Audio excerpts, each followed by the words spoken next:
Hi, I'm Zaye Perez, and I'm drinking at Moe's.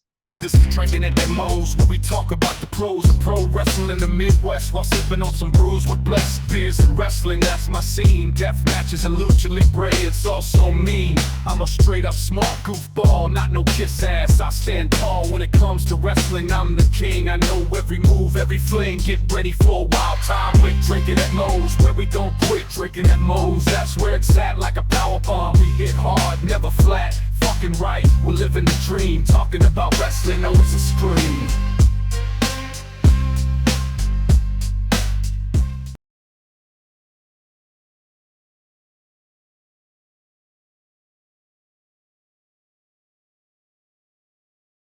All right, everybody, taking time out before we get this show started. I want to thank Reaper Apparel for having Drinking Mo's be a brand ambassador for their clothing line. They got good stuff. They got t-shirts, they got hoodies, they got beanies, they got lots of great stuff, encouraging everybody to break out of their comfort zone, live their best self, and hey, it's something I try to live every day. Now, be sure when you go and you're finishing filling out your order, use the code Drinking at Moe's, get 10% off, and the link and the code will both be in the description. Let's fucking go. All right, everybody, welcome Drinking at Moe's. Big Mo here. You know, drill by now. YouTube, like, subscribe, share, comment, all that good stuff. Because, YouTube's algorithm is still a pain in the butt. We are most places you can find your audio podcast too. Today, I'm excited to have with me Zaye Perez. How you doing? Doing good, doing good. I am, just vibing here in Oregon. It's sunny out, so it's nice. Hey, that's better than what we've gotten here some days this week. It's been kind of nuts. And, here in Omaha, Nebraska, we're having the College World Series baseball tournament right now. And there's Hell yeah. been a day or two where stuff has gotten postponed because of crazy weather. Yeah, that's unfortunate. But you know what? I feel like a sunny day always brightens my days, and it always lightens my Mm. mood. So, Oh, totally. Yeah, there's something well, about, stepping outside, even if, that little breeze going, that sun hits your face, and like, today's gonna be a good one.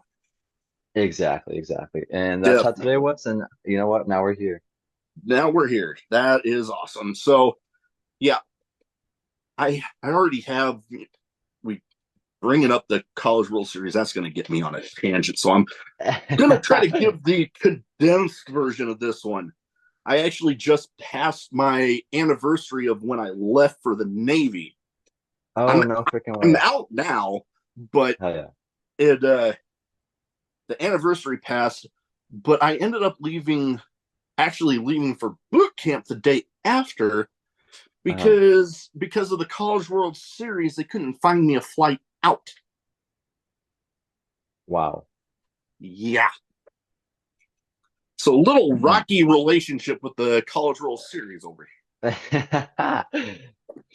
Yeah. So first thing I'd like to start off with wrestling wise with everybody. What got you started as a fan? And then what got you deciding to make that leap into the business? You know what? I remember as a kid, I had this DVD. Well, my brother owned it, and it was WrestleMania 22. And I always Mm. just like it was like one of those like DVDs that folded. It And I folded was out just like, so yeah, folded out. And I was just like, you know what? I'm so amused by this. Let's watch this. And I put it on one day, and I fell in love with it. I remember just watching the Boogeyman versus Booker T, and oh, instantly I was just like hooked because of the worms. Just eating the worms. And I just love Boogeyman ever since that day. That's been one of my favorite wrestlers that's gotten me into wrestling. Just a weird character. yeah. But yeah, after high school, I just really didn't want to go to college or university. I just really wanted to pursue wrestling. And I moved to Portland, one of the biggest cities in Oregon. And when it was COVID time, so I had to wait a Mm. whole year. So yeah, Oregon Pro Wrestling opened up, and that's ran by the Midnight Heat. I don't know if you're familiar with them. They've been on I AEW. Yeah, you know what? I've become somewhat familiar with them through a couple of the different other people I've had on. You know, Exactly. Right. But they are just, I feel like they're very similar to the FTR. I feel like there's mm, that type of style. I feel like they're one of the biggest tag teams out here in the PNW, so it's super awesome to get trained by them. oh, I can imagine, somebody, hell, me being the tag team wrestling fan that I am, being trained by somebody that would be considered, you know, in the league with FTR, who right now, I mean, I know one half of them's injured right now, I know, but when sadly. they're healthy and going, they're considered widely one of the best out there. So to Yeah, be and trained in the league with somebody of that caliber, pretty awesome. pretty sick, yeah. And I'm very fortunate to just be trained by them every single day. So, hell yeah. Nice. Nice. And hell, speaking of FTR, I was actually just at Collision. They held a taping of it just across the river in Council Bluffs, Hell yeah. Iowa. I was there that night when they faced off against Claudio and Wheeler Yuta. What do you think? You liked it? Oh man, that was awesome. That was Hell yeah. and I was actually third row right behind the announce desk. I've never been up that close, but I feel like once I get up there, I feel like I'm just gonna start, fan Oh yeah. mode. Oh Yeah, man. It was something else. Like for a TV taping, I've never been that close. But, that's wild. you know, for some other independents, I've definitely been that close and getting to see some of my favorites. Like, I mean, he's going back by Bronson Reed now, but when he was flip flopping J between Impact was and it? New Yeah, Japan yeah.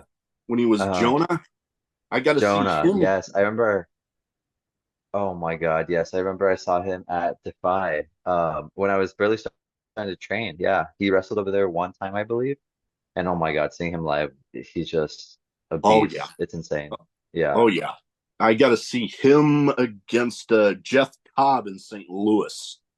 How was that? You like that one too? Oh man, I'm telling.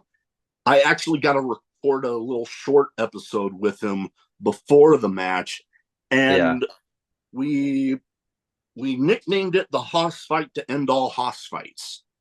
No freaking way. And it was What a good name. that was pretty much it because I was close enough that like those two chopping each other, you could see the individual beads of sweat flying off of them, and Right, right. I swear like okay, Jeff Cobb a little bit smaller than Jonah or Then John, Bronson Reed, yeah. but seeing Jeff Cobb pick up and suplex him was like my jaw on the floor. Yeah. There's like stuff like that I see on like different cards. I'm just like, holy crap. Like as a fan, I'm just like so amazed, but like as a wrestler, I'm just like, how the hell do you do that? Teach me. Oh But yeah, yeah. no. So, well, before I get into too big of a tangent there, because that whole experience with that show, I could go on and on. And through previous episodes, I probably have. All right. But one thing I do like to talk about with everybody is how they came about coming up with their in-ring personas because you know especially being somewhat new to the business, those that first little bit can be like that bit of a feeling out process. What's gonna Right. stick, this is gonna work here, but this doesn't work here, but it ends up working out the majority of the places, so I'll run with that. How did you come up with yours?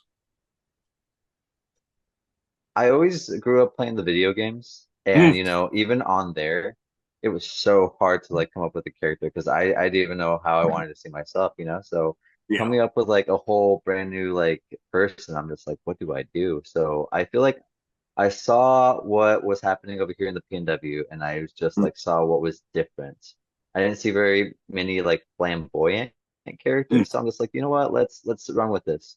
So, it started to be very, very flamboyant, and it started to get more cheers. I'm just like, okay, this is what I want, you know, this Mm. is like me. This is like I don't know, it just felt like me. So I was just like, I'm just gonna times it by 10, and you know, it seemed to work Mm. with the crowd. So here Yep. I am, And still learning to this day how to be in the ring. But you know, yeah, no, that here, actually seems to yeah, be a common thread with everybody. Once they find that bit that is pretty much them turned up a bit, that's when right, it like really catches on. Because I know for myself, and judging from a lot of people I know, those those personas that like you get that authenticity from the person. That that's not them just trying to play a part. That's like right. them.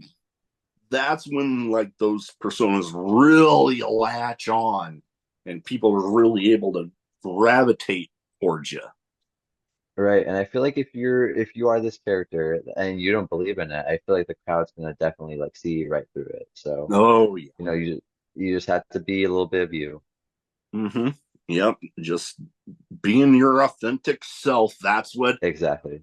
because hell, my personal all-time favorite, I got some of his stuff behind me here, Stone Cold Steve Austin. I believe it was actually in one of his DVDs that WWE put out a while back. Damn, I'm Uh, making myself sound freaking old right now, but I believe it was he was talking about, you know, he was kind of phasing out of that whole ringmaster thing when he first got to WWE, and they were giving right. him all those wacky ass names. And And he then, didn't believe it until like that Stone Cold just like oh yep, just what was everyone it? just ate it up, dude. Everyone just ate it up because that was him. That was him. Yeah, that was him. What was it? He was talking about like a freaking serial killer. I'm trying to remember the name of the guy, but then I'm like, yeah, especially those early days, you got that little bit of a, well, I mean, he's always had that kind of slightly sadistic, don't give a shit sort of attitude Right, that, that kind of attitude, yeah. yep, and Mhm. that, hell, I know God, that was probably middle school by that time, making myself sound even older, but there was that little bit, you know, growing up, I was a bit of the bullied kid growing up. So it was like seeing that sort of attitude that was just like, I don't give a shit what you think of me. If you try to Exactly. come at me, I'm gonna kick your ass. And there's that Exactly. bully kid that I was just gravitated towards it, kind of lived vicariously through that, just loving it. All right. No, I love that. I love that. Oh yeah, it was something else. And hell, he's the only guy that has a complete section all to himself in my collection back here. You know what? I didn't even see that back there. That's so sick. Oh my God. Oh yeah, and my You, the friend that I mentioned co-hosts the My Two Cents with me uh, actually had this made for me here. holy crap, dude. But And is yeah, that the like, Drinking at Most champ? mhm. I love that. That's so sick. And you know the whole top shelf is all autographed, and All I'm right. actually, let me try to find it. I got two things that I'm trying to get autographed this, well, as of recording this Saturday for Sammy Callahan's promotion Revolver. Hell yeah. They got their Cage of Horrors show that's like a couple hours away from me, close to Des Moines, Iowa. And well, very nice, very evil Danhausen's going to be there. Hell yes. I I ordered remember I did a show with him and he was so nice. He was so nice. I ordered this shortly after I heard he was coming. And then Uh-huh. I mentioned the whole somewhat getting back into the card collecting hobby. I actually ended up pulling out a Danhausen card. So I'm No like, freaking way. I am taking that with me too. It's metallic. It looks like metallic like silver. Yeah, Hell that's yeah. what I really loved about him, because I mean, pulling some of my older stuff, some of the vintage stuff, doesn't really have that metallic stuff, but you get some of the new brands is like you get this sort of stuff. Or Right. I mean, she ain't with AEW right now, but this Jade Cargill Oh, that's so sick. I'm such a big fan of Jake Cargill too. So oh hell yeah. man. And they really, you know, before who left, some of these people that would say like, "Oh, they should go to WWE," and I'm like, I would always be the one like, "No, Yeah. no." But now, dude, either way you go, they're doing some amazing stuff both sides. So like, Exactly. you could They're really, both, yeah, it's a war right now, honestly. It's a war and they're both putting up a good fight. So oh yeah. But anyways, one thing I wanted to talk about, because I mean, this will air after. Apparently, my dog's wanting to come down, but this will air after. But we are in the middle of Pride Month. We're getting towards the end of it, and hell yeah.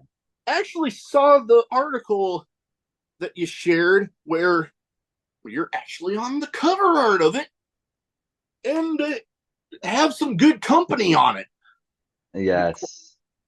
So what So was many that like being a part of that list? Because I mean, like I said, the cover art of it, you got Anthony Bowens on there, which, man, we all, the story with him, and I I still have it locked in my memory when they still had the whatever QT Marshall's stable was with the almost oh god, the what was it called?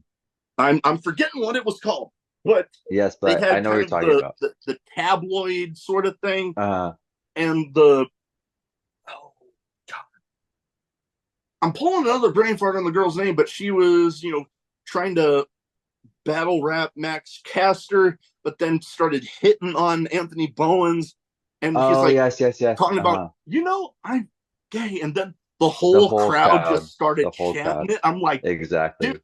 I might not be a part of that community, but that was awesome. So sick. I never thought that would happen in this like, this time. And it makes me really genuinely happy because, I feel like right now there's so much stuff happening with like the world. And I feel like right now the representation that we have is just so amazing in wrestling because I feel like we're just growing. I see each year we're growing and growing, growing. And Oh it yeah. makes me so genuinely happy because I don't see much representation much here in wrestling when I grew up, and I feel Oh like yeah. now it's amazing how much the turnout has happened, I feel like I mean, I obviously got inspired by, some of the female wrestlers, and I feel like some of the female wrestlers some inspired some of the other fellows. But yeah, I don't know. I feel like we're just our own little community, and it's so sick. It's so Oh sick yeah. to see. It is definitely awesome because you know I'll admit my views haven't always steered, like, growing up, probably the stereotypical small town mentality. But as I grew up, went out in the Navy, and some of the friendliest people, and this was before Don't Ask, Don't Tell got repealed. Right. So like everybody knew, but nobody said anything because they're like, you know what, they're doing their job, they're doing good at it. Let them be them. And that evolved my mentality. And then now it's just like you see Effie's Big Gay Brunch. Whenever GCW does the collective, that's always like one of the highlights of that whole week. And Right. I've been able to watch some here and there, but I mean, during the time of the collective, there's so much being put out there that I can't watch everything.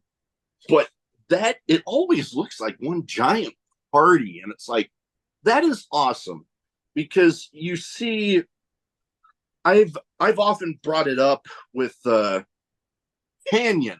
He's like one of the Uh, the big names that was, before it wasn't, you know, there's still people that when people come out, it's like somewhat of a like, ooh, news. But with yeah, him, it's it's it's like more it was like big, like that would have like broken news outlets if he right, just came out tabloids when he everywhere. was in Yeah, like the heyday of his career. And exactly. it's unfortunate that he wasn't able to be around now to see like the acceptance that he would have had now that he Hmm. only hoped for back then. Right. And I'm so grateful that the time has changed, and I feel like now this world is more accepting than it was back then. And Oh I yeah. don't know if I would have been wrestling if I was born back then, honestly, because I feel like it was so close-minded, you know. And I felt like if I was to go out there, I don't know what would have happened, you know. It would have been such a, like a mystery, so I would not want to find out. Oh yeah. And I always, I mean, my wife has also helped because she's of the mentality that, she's very open minded to, all sorts of different, backgrounds. Because hell, I I've joked about it since meeting her, but literally, you go to a family gathering and there is no way you could be racist or bigoted towards anybody because I mean they got African American, they got Hispanic, they they've Everything. had LGBTQ, Yeah. they Asian, they, like every mix. It's like a big giant mix of people in there. So it's like if you have any hint of that in you, you're not going to last on that side of the family very long. So Damn. it's like it's always nice, and she's helped me have the mentality that it's like you know it it's none of my business how people want to how they identify. Right. you know if if they're being happy as they can be in whatever period of time they're in, because obviously people aren't going to be happy 100% of the time, but if you're being Right. a good person and you're as happy as you can be, it ain't none of my dang business. If you're being good, we're cool. Exactly. But I also do feel like a part of it is also, I don't know, I feel like when I came into wrestling, I just wanted to be known as a wrestler, you know? I Mm, didn't want to be known as mm, my sexuality. I didn't feel yeah, like it very was important, you know? I felt like I was just there to wrestle, you know? yeah, no, And I mean, not sadly, but fortunately, I was able to come out and be myself, you know? So yeah, thankfully that happened, and here we are t today, you know, oh, inspiring other people. oh, most definitely, and that's the way I personally would love for it to be just everywhere. It's like I've talked with a bunch of different people from I mean not in the LGBTQ community, but different female identifying wrestlers from I mean one of the biggest ones I had on with Billy Starks and her Yeah, on, and she's done a lot of more on the independent scene, but she's done a lot of intergender matches. And right. we talked about what better way to get that mentality where you don't want to be known as a female wrestler, a gay wrestler, whatever. If you have two people, regardless of background, that can go in there, what Right. better way of proving that than just a like one-on-one match? You go. Exactly, right? And I feel like that's where like the true magic happens, you know? I Mm-hmm. don't know. No, and hell, Billy Starks and the oh god, I'm trying to remember. I'm getting close to 300 episodes, so I know I've had some people on, but trying to remember back when I had them on. gets a No, little I got you. I fuzzy got you. sometimes. But Heck yeah. That's a good thing definitely, though. That's a good thing. oh yeah, I'm not complaining about it one bit. I mean, hell, when I started out, I never thought I would have been anywhere near this far in it. Hell But yeah. it was coming up with the, well, didn't really invent the term, but coming up with the equal opportunity ass kickers. Right. Just let people go. What better way to get that equality? Right. Now, a couple of the promotions that I saw advertised, on Facebook, anyways. One of them, hell, I believe they actually follow me on Twitter or X or whatever the hell you want to call it now. Stuff changing all the damn time. But Prestige, Legit. and it is, you know, I want you to, for people that might not be as familiar with the product, to explain, from your vantage point, what do you have going on there? And, what has your experience been like there? Because, for those that'll watch or listen to this, the Prestige Wrestling has, I mean, it's built into the name. It's become a prestigious spot on the independent scene for anybody Right. wanting to make a name for themselves. I mean, yeah, it lives up to its name. I remember that's where I got started ish, I guess. So when I first started, I broke my elbow, my debut match, and I Mm. had to sit out for 3 months, and it sucked. It sucked so bad, but waiting was the perfect moment because when I came back was the debut I had on Prestige. So I remember that time was just like crazy because I didn't know if I was gonna go back to wrestle, and I was just like, holy crap, like this is like it. Like this is where my dream ends. But my partner Spencer, my tag team partner Spencer, he reached out to me. He was just like, "Hey, you want to do this with me?" And that's where we got started from Prestige. It's a big indie show in the PNW, and I feel like it doesn't get bigger than Prestige. It Oh, doesn't yeah. get bigger than at all. I feel like it's one of the big names, one of the biggest indie promotions here in wrestling in the Oh, US for sure.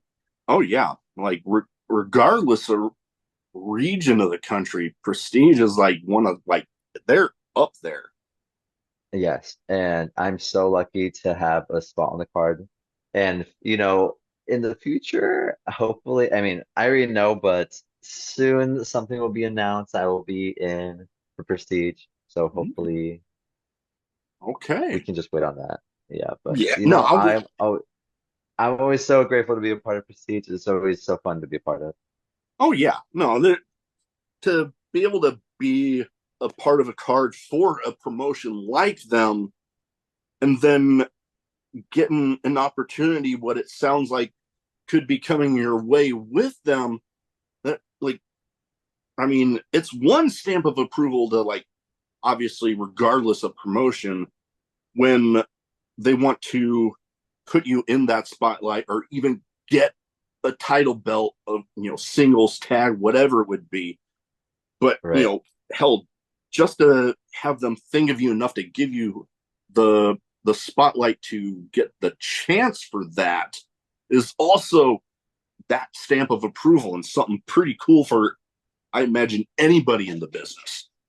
right. And the promoter Will is he's such a nice guy, and I'm so thankful for all the opportunities that he gives me. But yeah, honestly, Prestige is going to be a big thing in the future for sure. I I mean, they're already big, that they can only get bigger, and I'm Exactly. excited to see what they got coming. And the other one that, I mean, I'm always, through the podcast, I've been lucky enough to get introduced a lot of times, regardless of how long I've been doing it. I'm always learning new things, new promotions, new people. And I mean, they're not exactly new to me, but because I have heard of them. DOA Wrestling, Right. another promotion that, I've become somewhat familiar with because, 300 some episodes. I mean, I end up covering a lot of the damn country, it seems like, which I am extremely grateful for. But Hell yeah.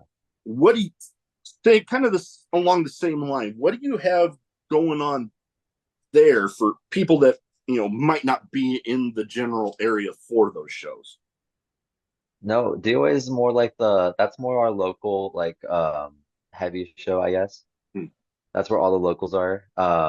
That's where I also got started at too. I remember, yeah, Drexel. I don't know if you're familiar with him too. He runs that Okay. promotion. He's been on Prestige, but yeah, he just wants to give any opportunity to like the people who are hungry for chances, to make it in wrestling. He's just giving those people a chance, and that's what DOA is. And And hmm, I'm so thankful to be a part of it too. So thankful that Drexel trusts me. He trusted me to give me a belt, hmm, back last year, the tag team belts with my partner Spencer. And nice. yeah, super awesome, super awesome. Oh yeah, and that is the thing I love seeing when people, hungry people, are, they might be, somewhat new to the business, but how do you get those reps and get those, you know reputations built up if you're not being given those chances? Because yeah, you starting out, you're probably not going to be put in, the main event right away. But All right, if you're not at least getting on the card, you're not going to be getting those chances. And, it takes people giving you those chances to be able to, become one of those people that end up getting to the main event. right, Because I have, it doesn't matter what part of the country you live in. There are people with the mentality that it almost like you never have enough experience to get the chances, but then it's almost like anywhere in life, how do you expect to get the experience if somebody doesn't at the start take that chance and give you that opportunity? right. So that is awesome that people are getting that chance, and being in the area with somebody that's been on Prestige, having built those relationships with a company on that level, you know you, you have that direct line that, hey, if he's giving you that spotlight, hey, take a look at this guy. And then Exactly, right. boom, before you know it, you're You're moving them. up to those big stages. Exactly. Right. That is awesome. Now, No, oh, go ahead. Were you about to say? no, I love it. You couldn't describe it more perfectly. I try. So now I got two categories. One's a bit of a name game. First one's going to be the name game, where I name off some people and you know, you give me quick thoughts on them. Okay, okay. And I try to theme it towards the guess as much as I can. And, Uh-huh. you know, each of these people, they are breaking barriers for the LGBTQ community to where, much like you and I have both said, wanting it to be to where, you're not just labeled as the LGBTQ wrestler. You're just a kick Yeah. ass wrestler. Each of these Hell yeah. people, they're working towards that and have done, at least in my opinion, a pretty damn good job of it. Hell yeah. I love it. I love it. First one, kind of mentioned him a little bit, Anthony Bowens. I love him so much. And anytime he comes out and speaks on the mic, oh my God.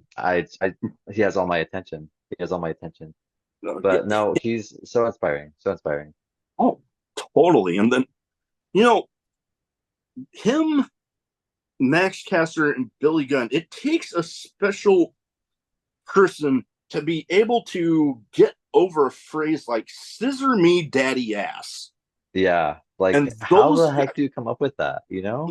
yeah, like I think I've kind of heard the story how they ended up, coming up with that, and then Right. you know, I remember the first time hearing it on TV, and I'm like, what the heck?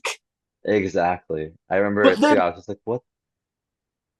but then you see the crowd getting into it, and now, I mean, they've had shirts, they've had the freaking foam finger things, they've had the freaking title belts when they had the trios titles, had the thing cut into the back, and it's like, It's insane. dude, it's awesome. And some people think they need a bit of a you know retooling, see, because it when coming into a career in wrestling, it's often talked about those that end up getting that much more longevity are those that find that way to find those little ways to evolve, like not completely retooling the persona, but just those little subtle changes that Right. evolve. Like, I think as much as some people don't like him too much right now, Chris Jericho's kind of the master of that. Like, he's still always been that Chris Jericho, but there's Right. from Lionheart to the freaking Walls of Jericho, and then Y2J and the Painmaker, the right, just all of those little subtle changes, but always having that core, you know. Right. And the way he just made it, I don't know, the way Anthony Bones just like had an idea and he just built it into like this Mm. huge thing. I'm just like, wow, that is a businessman right there. That Oh, man is most. gonna be in this business forever. Oh yeah, he will be an asset anywhere, anywhere. Mhm. All right, next one. People not too thrilled with Oklahoma right now because of this. But Let's hear it. I talked about my picking up the card collection back up. I Uh-huh. actually have one of said person, and I personally love them. Not only for that intensity that they can bring out, but they even have a way of injecting a little humor in there every now and then. Nyla Rose. Oh, hell yes, dude. I love Nyla Rose. I remember there were, oh my God, she was the first trans to be signed to AEW, correct? I believe so. And Yeah. that's so awesome because I'm just like, first off, you don't see that many trans people in wrestling, and I'm just like, that's amazing. Sign me up. I would love to wrestle her one day. But oh my God, yeah, so inspiring again. But yeah, Oh yeah. honestly. And I haven't had her on, but she had a storyline with Athena, and Uh-huh. I actually have developed a group of friends from a promotion that her and her husband helped run down in Texas, Oh, hell Metroplex yeah. Wrestling. And Yeah. during that storyline, there was a time when Nyla Rose came in and surprised Athena in their attack. Or, we all know the pre-planned stuff, but attacking her in there.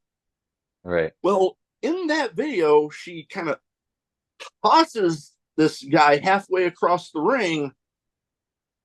I haven't released his episode yet, but I have actually had said guy on the podcast, Hell yeah. That's so sick. Oh my God. and I that was remember awesome. Athena was actually on the show that I was on at Prestige, my first ever debut match. She went against Nice. Ty Valkyrie. But yeah, oh my God. So amazing too. I love Oh Athena. yeah. You know, I have well, Ty Valkyrie. Actually, one of my sign figures is actually of her, but that's a whole nother story. But Athena, I have actually also met her at the same Uh-huh. show for Warrior Wrestling in St. Louis, the one that, had the Jonah versus Jeff Cobb match. She Right. also was their women's champion at the time. So I got to meet her there. And yeah, no, love her. She was in a storyline where she was feuding with the Frank the Clown. And Yeah. there might have been some people recording, but the fans Uh, hadn't even been let into the fan fest yet. She comes in, and all of a sudden, you hear this loud shriek, and Frank the Clown just running off. no freaking way. And I laughed, and I was actually in on a little bit of, off of Nyla Rose, but obviously, Nyla Rose, love her, especially getting to see the different side of her on Ethan Page's toy vlogs. Loved it. Yeah. Uh-huh. But on Frank the Clown, I was actually in on a little bit of a rib on him at What that was show. it? Let's hear it. He wasn't there yet, and they had the table set up. They were trying to figure out, where are we gonna put Frank the Clown? Right. And right near the corner where my table was in the middle, they had this little cutout area, like back here where the trash can was. I put his name thing right in front of the trash can. No freaking way. Yep. I love that. I love that. That's it. So I got to get in on a little bit of that. And those little things that you just Hell yeah. love. I know. Just a little tiny bit. Just a little bit of laughter. Oh, yeah. Next person, we talked a little bit about Effie's Big Gay Brunch. I figured, hell, we got to have that guy in there, Effie. Oh, that man. Oh my God. I love Effie. I've been on shows with him. Makes me die every single time I see him. But actually I'll share a little story. When I first met Effie, I had to do like this little match for it was a promotion called Relentless in Mm. yes, over there in Washington. And I dressed up like one of my friends, Amira. I don't know if you know her, Tower Power AEW Yeah. Amira. But yeah, I dressed up like her, wrestled with a wig on, and he was very thrilled by it. He shouted me out on his podcast. But I remember that night I was just swiping on Tinder, and he just helped me swipe on all these people and just like, oh no, yes, I love that. So I That love is Effie. awesome. So thank you. He got me a date. So thank you. Hey, hey, even better there. I know. I know. I just love the humor that he's able to inject in there, but then also, if you fuck with him and get him, that little, you set off whatever little thing, and he can show that intensity just as bad, and love it. Yes, he just got a haircut. Did you see it at all or no? I did, and that actually what ended up leading up towards that. Actually, perfect example of him, with that intensity, with Yeah. the cage of survival against Mance Warner. Yeah. That, like, those two, I've only ever met Mance Warner. I would love to meet Effie. Hell, love to have him on the damn show. Oh, But yes. Mance Warner, intense individual, and he's, obviously having been a part of the Second Gear crew, literally, when it comes to crazy moments in wrestling that I've witnessed, I literally just got to say those three letters. Because Yeah. I joked Mhm. that, Second Gear crew matches might as well have been sponsored by Home Depot with all the stuff that gets thrown around. Legit. And Yeah. Yeah. and Uh-huh. that match with him and Effie, that Cage of Survival, definitely one of those that, hell, very well could have been. Do you like hardcore matches? Like do you like just bloody matches? Really? I Okay. mean, yeah, no, I definitely do enjoy the intense, hardcore deathmatch style, but literally I'm the type that you put wrestling on in front of me, I can watch it, but Yeah. I gravitate towards those intense personas, so I Uh-huh. figure it's kind of only natural that I end up gravitating towards that gritty, intense, hardcore Right. deathmatch style. Like hell, it's kind of hidden back there, but John Wayne Murdoch, I've Hell yeah. actually had him on. It took me a little over a year, but I got it done. And also had Alex Colon, and I'm actually going to get to see him this coming Saturday again. And Hell I yeah. actually have signed ring worn kick pads of his. Oh, really? That's so Yeah, sick. Yeah. That's so awesome. but yeah, that style that they brought out in that match, that right up my damn alley. Yeah. Legit. Can't. It's masterpiece. Just can't So when it's done disagree. right, it's just the hardcore deathmatch style, just like any other form of wrestling. You just got all those deathmatch elements surrounding it.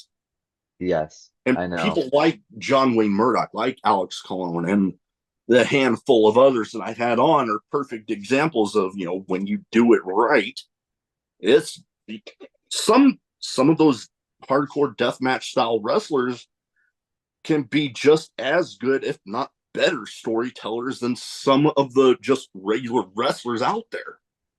Right.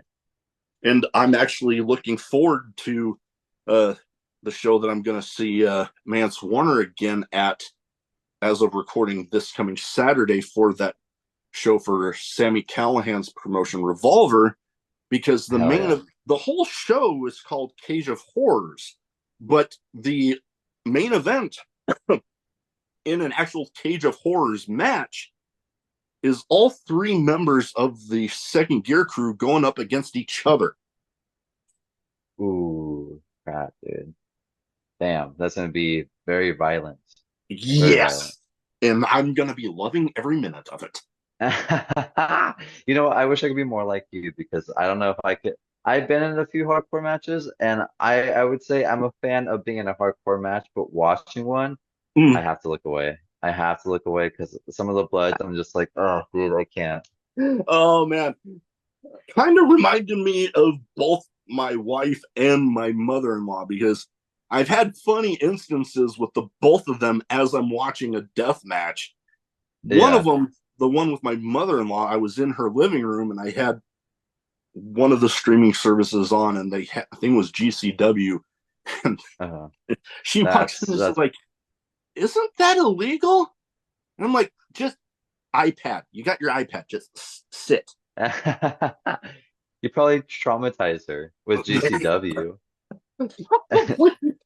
But the other one with my wife was actually for my friends out at Matt Tremont's promotion, uh, H2O, a hardcore hustle organization.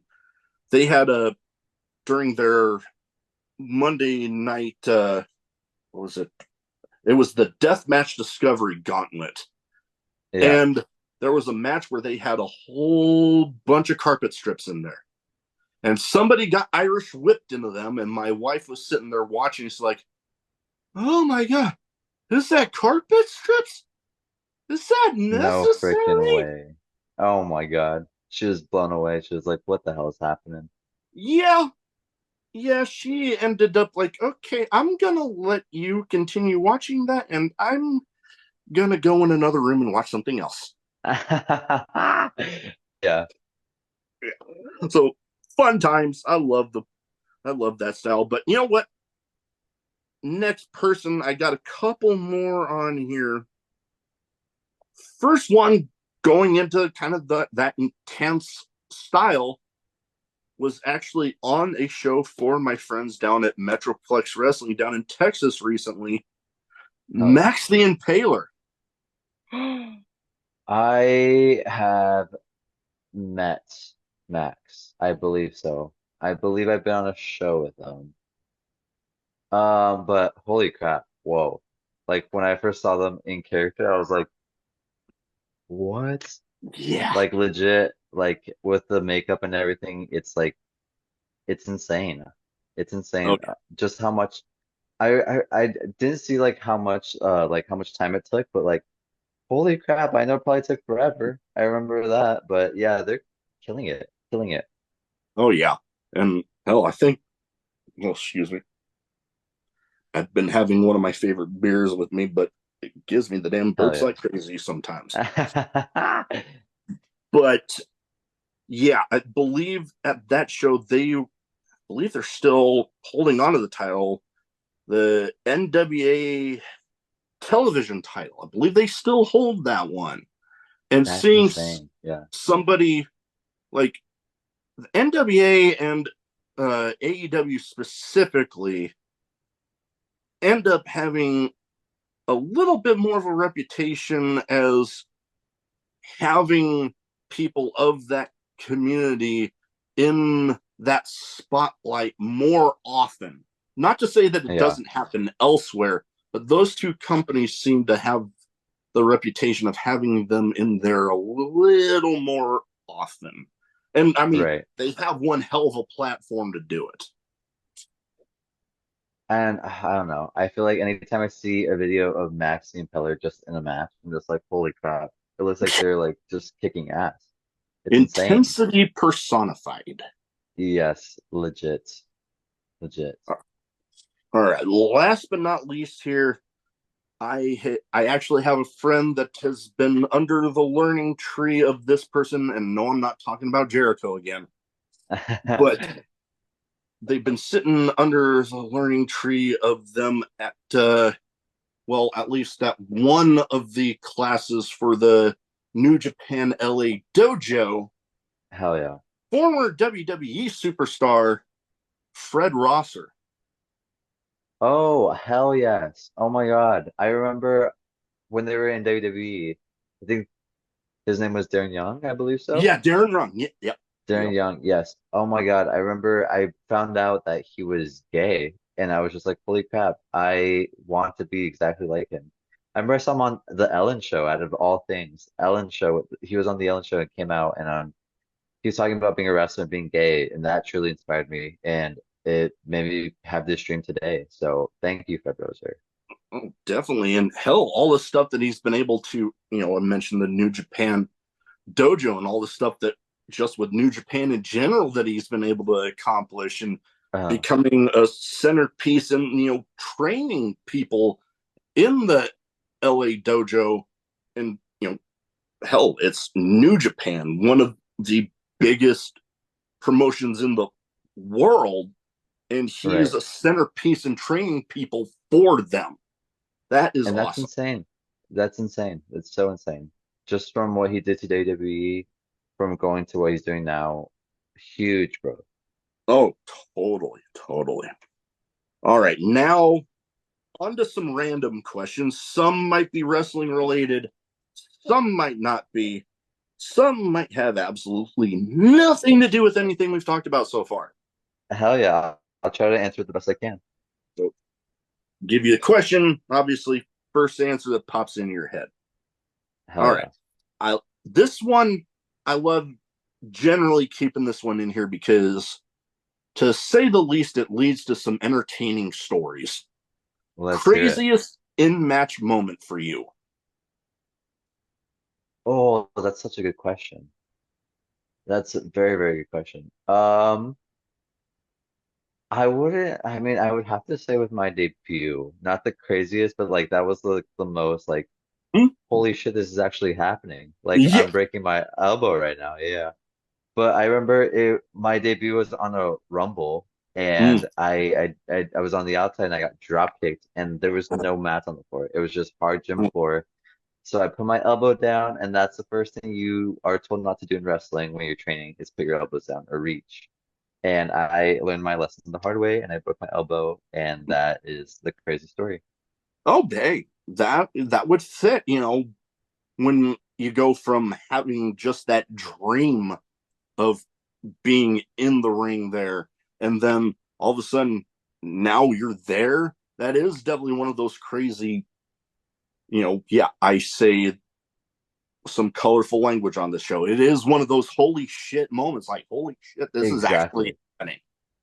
Right. No, and I've never broken a bone till that day. So, I've broken more than I care to admit. oh, hell yeah. Hopefully, no more. Knock on wood. Yet Hell yeah. not in a while, but I still have a spot on my wrist from all the way back in high school when I broke my wrist in a football game. Oh, yikes. I can't have a I broken wrist. I caused a guy to. I remember it like it happened yesterday because the the whole story. It ended up I hit the ball carrier. The ball carrier fumbled. Then I got Uh-huh. tripped, and I'm like, "Well, I'm on the ground. There's the ball. I'm gonna go try grab it." Well, then Right. my whole wrist and hand get trampled, and I just get up screaming. They don't take me out for another few plays.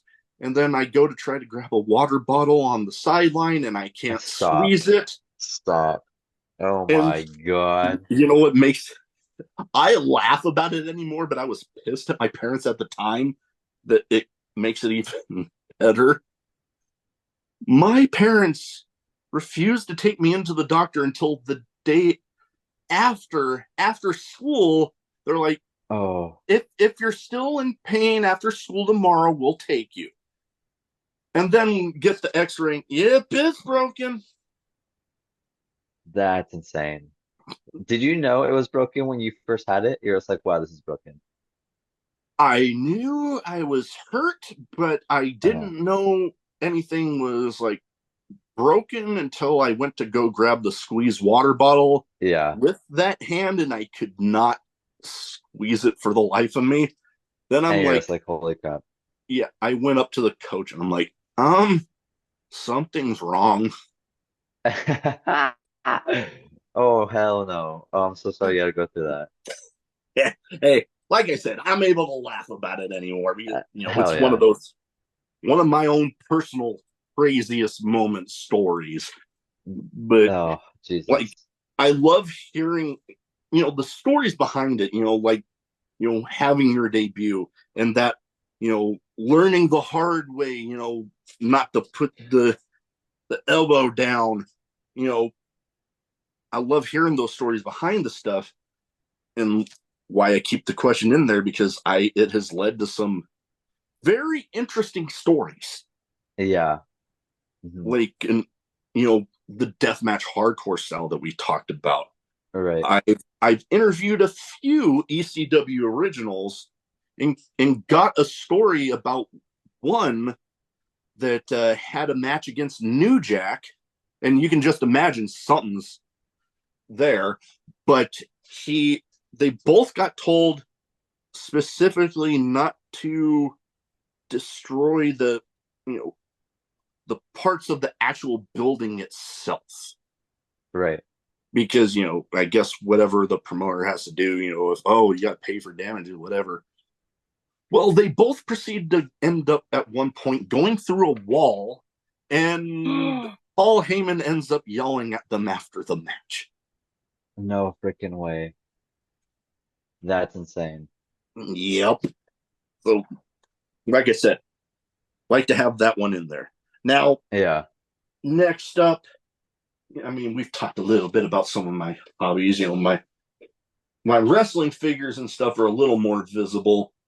But up top, I also collect souvenir shot glasses from anywhere I go. Oh, That's hell yeah. that's been going on everywhere. I'm particularly proud of one I found on deployment in uh, Uh-huh. in Brunei, which is a dry country. But I found a souvenir shot glass in a gift shop in a hotel. Holy crap. So I'm like, Damn, he did it. a souvenir shot glass from a dry country. Yes, that will be mine. But then up top, growing up, it was always pro wrestling and Ninja Turtles for me. Like Yes. Oh, that Ninja was Turtles. dude, Hell yeah. like the original cartoon.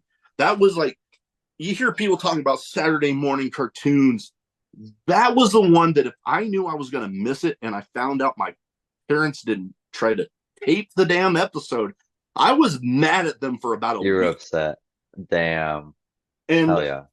I'm rebuilding some of my collection, and I've actually had the opportunity, if you would have told little young me that I'd be meeting some people, from the original cartoon or from some of those first live action movies, I would have thought you were full of shit. But not only have I met the voice behind Michelangelo from the Hell original yeah. cartoon and had a Uh-huh. Funko Pop signed by him, That's sick. I and I got once I told him Michelangelo was my favorite, we got into an almost 20-minute conversation just on that. Oh, hell yeah. I love that. And then literally right next to him at the convention that was at, the guy behind Splinter from the first two movies. I got a Damn. Funko Pop signed by him too. Hell yeah. And Let's go. if you remember those, and yes, people that will listen, this is going to end up leading to my next question. But everybody knows I get into some tangents on this show. I love telling No, as backstories. you should. As you should. Right. It's your But podcast. you know, getting to meet him was something else because uh Secret of the Ooze, like one of my favorite movies ever. And if you remember, I think it was in both of the first two, but Splinter at some point ends up, ha ha ha, I made a funny. When he was getting ready to sign it, he's like, do you want me to write Cowabunga or I made a funny? I'm like, I made a funny. Yeah. Right. So it's That's like like no brainer. literally Right. his name and I made a funny right above it. Oh, I love that. That's sick. That's so sick. But like I said, Hell yeah. yes, it's leading into my question. I know hobbies can be, wrestling can take up a lot of time, obviously, having to keep Right. in ring shape and all that. But what is a hobby you have, if any, if you have the time for any?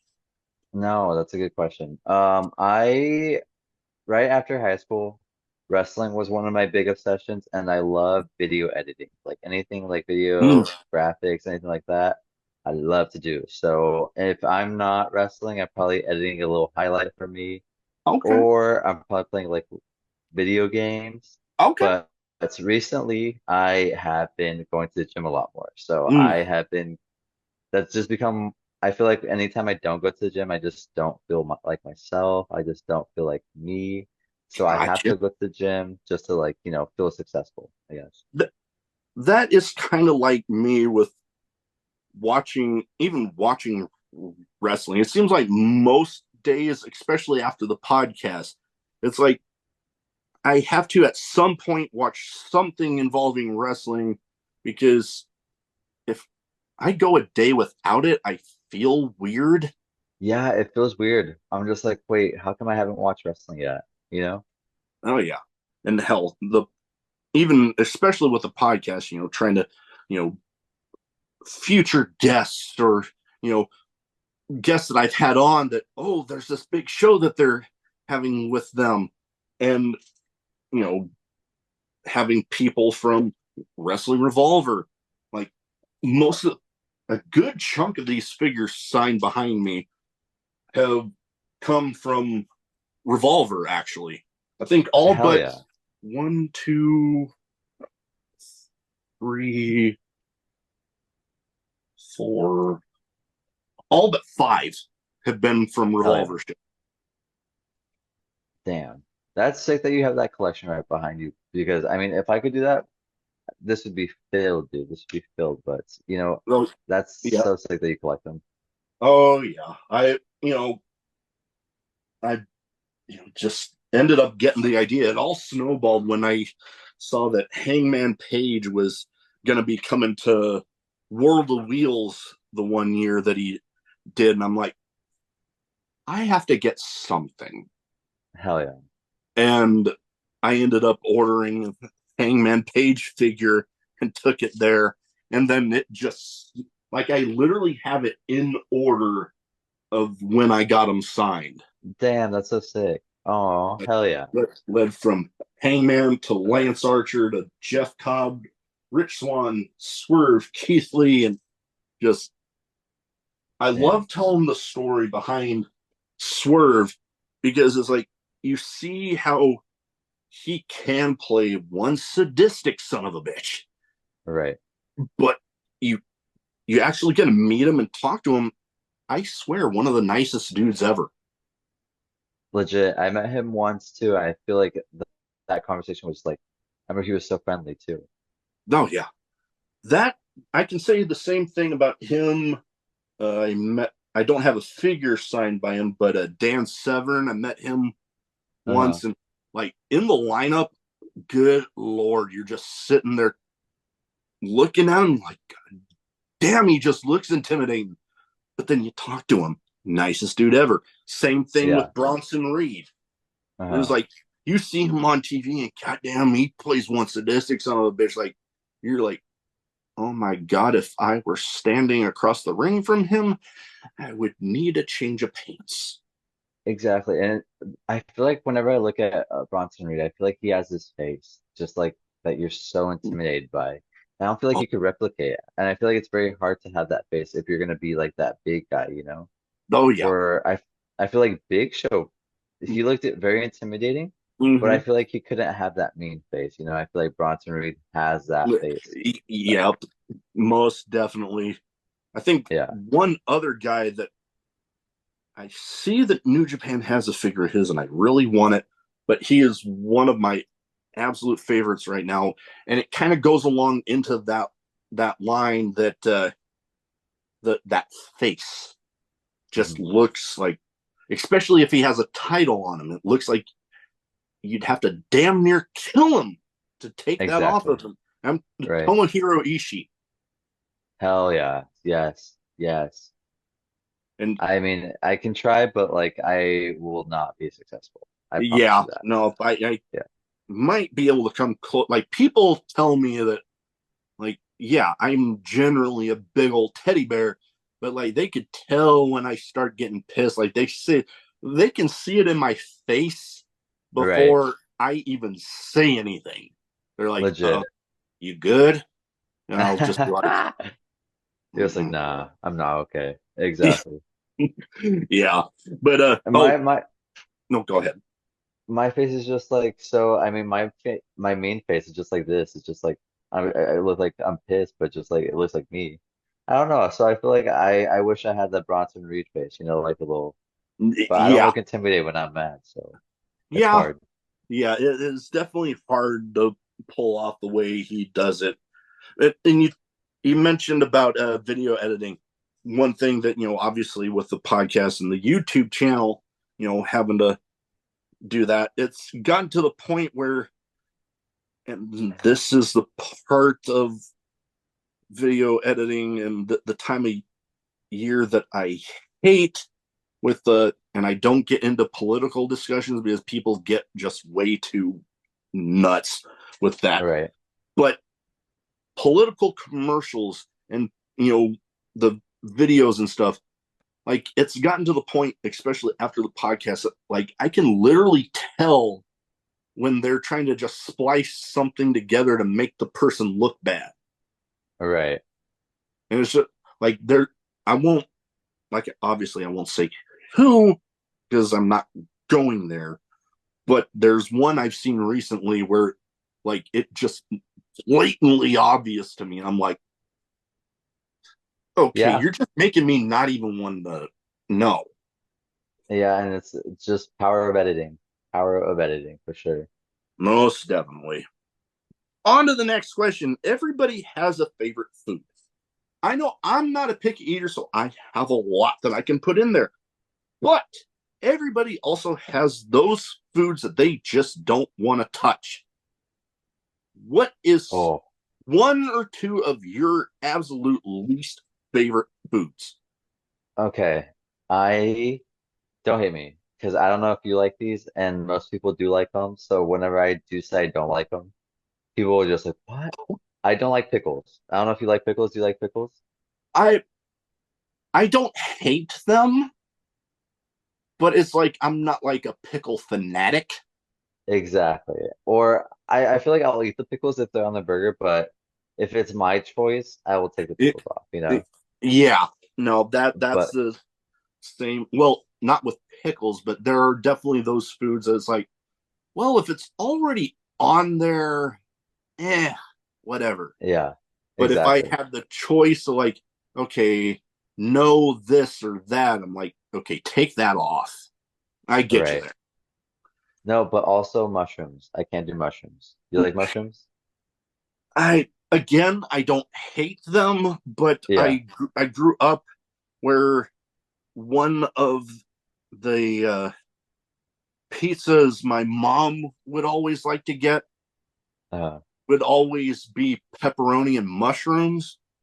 oh, So it'd be like I'm hungry, so I'll eat it. you don't, yeah, exactly.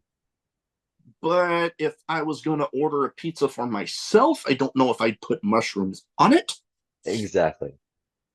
But Exactly. yeah, for How do you feel me, about sushi? You like sushi? sushi, I've grown into it. Okay. Okay. Before the Navy, I hadn't really ever had it. Yeah. And then well, obviously my wife can't have it right now, but she, especially after meeting her, we got a couple places like literally within maybe a mile or two from our Yeah. house that we just she loves to go to, and if she's ever in a craving for it, I'm like, I know they got a couple rolls I like, so I'll go there and get those. Right. But yeah, me though, and people give me shit about this, especially my family, because every damn cookout they always freaking have them. But deviled eggs, I don't know. I can't Oh, do them. deviled eggs. I don't You know if can't. it's a texture thing or what, but I just the one time they're like, "Oh, come on, just try one," and then I did, and I just almost immediately was like, Exactly. Exactly. No, but I recently grown to like anything egg. I don't know why, but anything egg is like good to me. But deviled mm. eggs, though, interesting. Interesting. And you know what? I used to absolutely hate eggs. Like I Yeah. didn't even. But oddly enough, the Navy was one of the spots where I ended up growing into them because I'll be quite honest, people claim to say that boot camp food is bad. That was actually where it was good. The food on my damn ship, especially breakfast, it was like Yeah. scrambled eggs was one of the few things that couldn't fuck up. So I was like, I'll try it. And then they mixed in different things. My favorite Yeah. one was getting like jalapenos in there, and it was Oh, just, hell yeah. oh yeah, it That was sounds good. delicious. But yeah, deviled eggs, no, I can't. And then this, my other one goes into you know very much the same of like, oh, if it's already in there, peas. If it's in like a casserole, Peas. if it's in a Yeah. casserole and they're already in there mixed with other stuff, it's like, whatever, Yeah. fine. Because I'll get the other stuff in the fork or spoonful. They're like, Right. that'll cover it up. But straight peas, I just no. Mm-mm. No, you can't do peas. Nope. My wife has gotten me to expand my uh, vegetable intake on vegetables that I'll actually in, somewhat enjoy eating. Right. At least the way she cooks them. Peas, nope. Nobody's gonna Peas ever are be able to not get me to in like there. those. Hell yeah. No, I got you. I got you. All right. Next one. Damn it, I had an open spot in my notes here. Why did I do that? All right. So everybody has those moments of, you know, even if you're in the business, those people that if you met, you'd be a little starstruck. I know I have Stone Cold Steve Austin. I'll just go ahead and say it. If Hell I yeah. ever actually got to meet him, it would take me a little bit to get over the shock of I'm actually standing there with him. Right. And if I ever, were to be able to get him on the podcast, I'm like, okay, I can just switch strictly to my 2 cents stuff because how the hell am I going to top Right. Legit. That'd be unless I sick, dude. come If on you, again? uh-huh. So for you, who is a person that you just wouldn't be able to help being at least somewhat starstruck by? Yeah.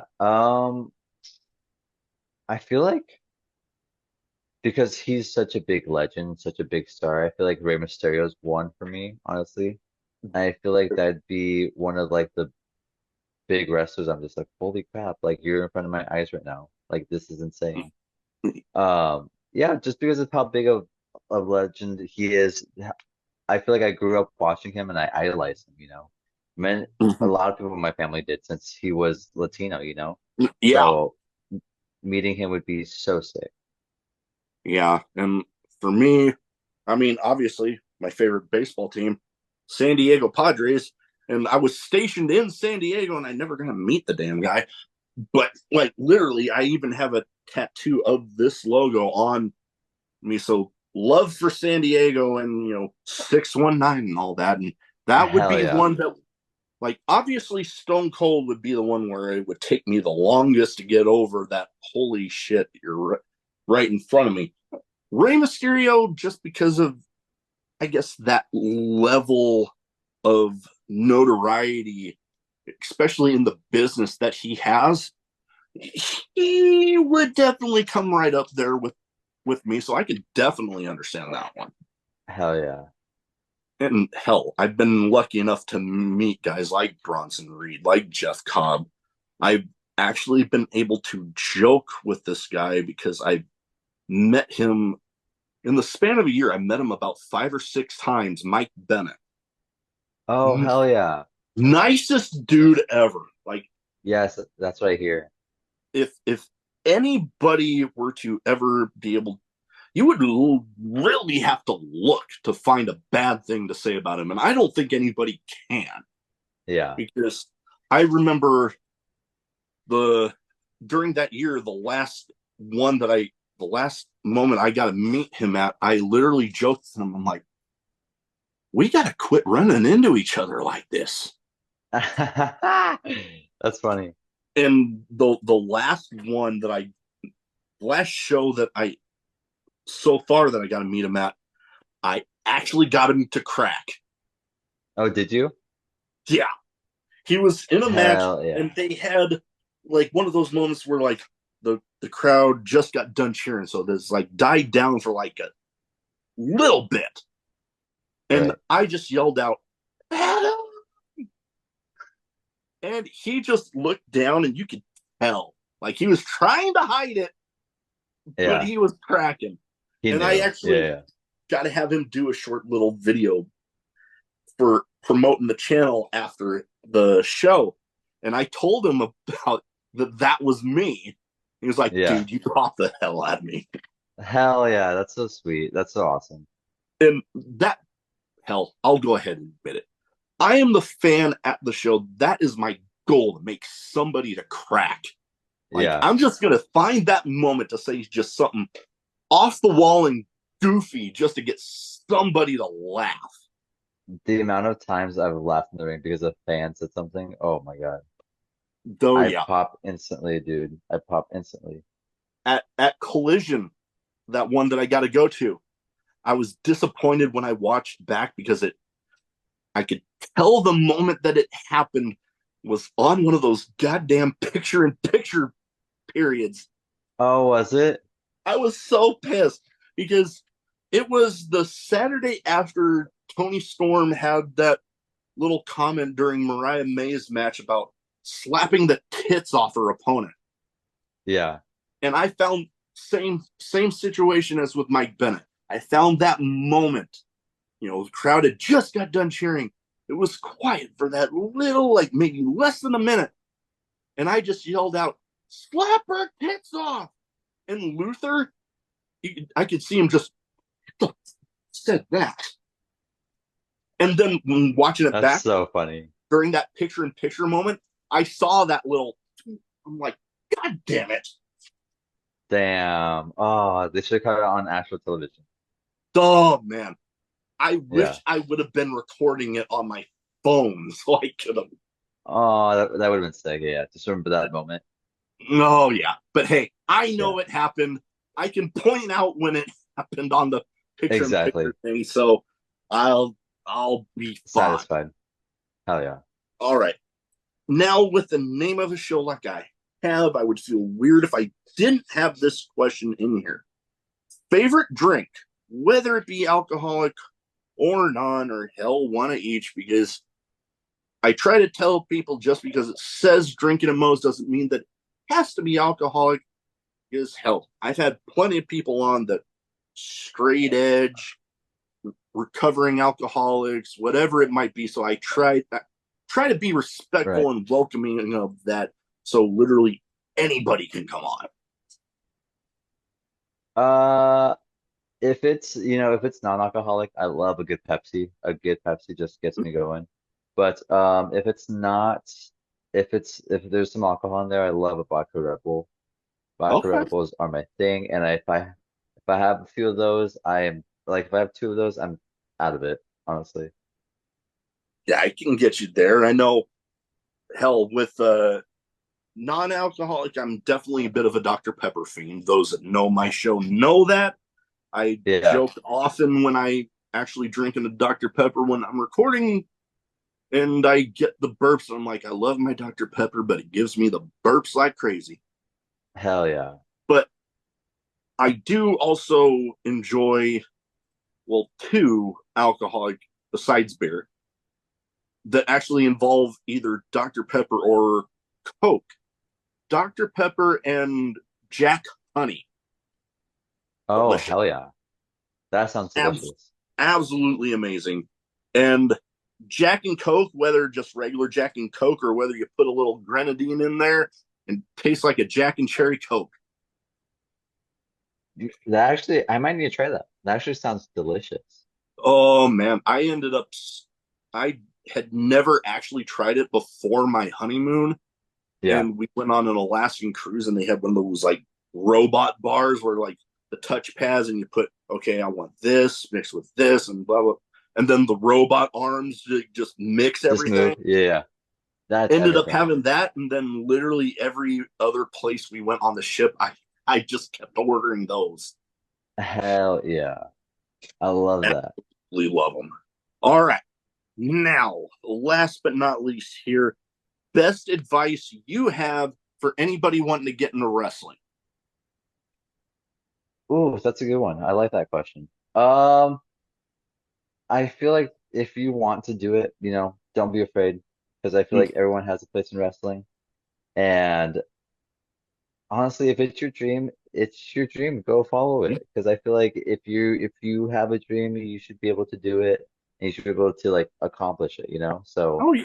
if I wouldn't have been able to do my dream, then I would have been so unhappy. And I feel like the world would be such a much happier place if people just did their dream.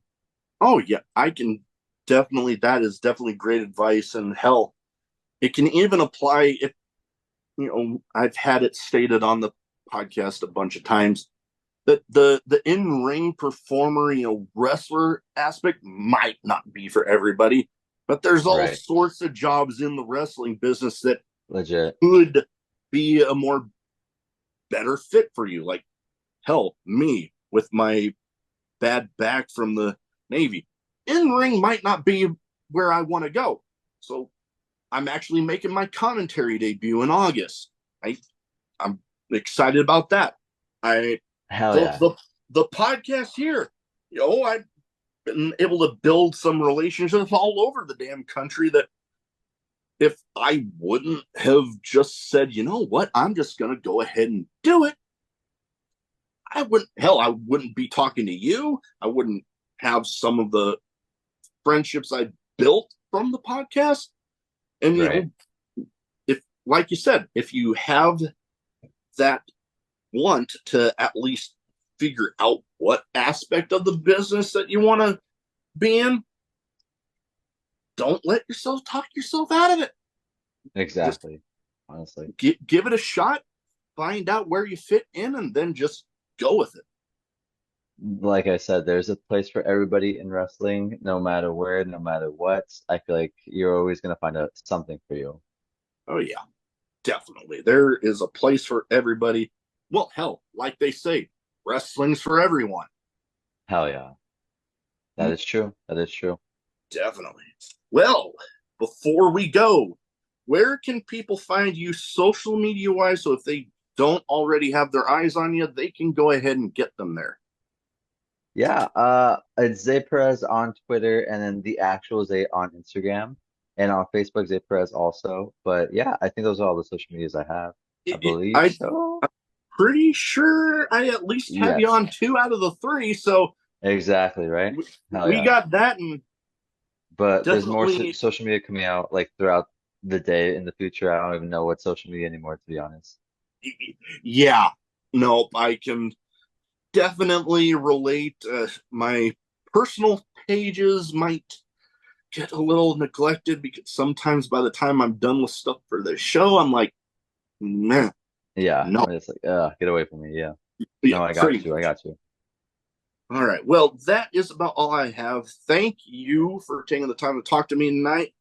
Best of luck out there, Prestige, DOA, and everywhere in between. Thank you. Thank you for having me. I love drinking at Mo's. I would be a pleasure to come back. But thank you for having me. You're welcome back anytime. Hell yeah. Thank you. Thank you.